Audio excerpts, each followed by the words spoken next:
ఈ సమాజంలో మనం మంచి వాళ్ళమా చెడ్డ వాళ్ళమా ఎవ్వరికి అవసరం లేదు. మనల్ని చెడ్డవాళ్ళుగా చేయాలి అంటే వాళ్ళకు ఒక నిమిషం పడుతుంది. ఈ సమాజం దృష్టిలో మనం మంచి వాళ్ళము అని అనిపించుకోవాలి అనుకుంటే వాళ్ళు ఏ పని చెప్తే ఆ పని చేయాలి.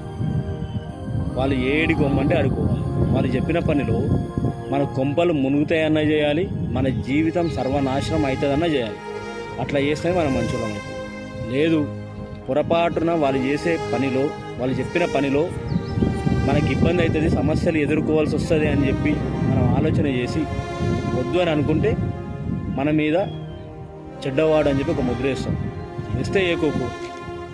దీన్ని బట్టి నేను చెప్పేది ఏంటంటే, వాళ్ళు చెప్పిన పని మంచి జరుగుతుంది, వాళ్ళకు మంచి జరుగుతుంది, మనకు మంచి జరుగుతుంది అంటే చేద్దాం. లేదు, ఇబ్బందులు వస్తాయి, సమస్యలు ఎదుర్కోవాల్సి వస్తుంది అంటే ఖచ్చితంగా ఆపేద్దాం. వాళ్ళ ఇష్టం ఉంటే మాట్లాడితే మాట్లాడుకోకు, లేకపోతే లేదు.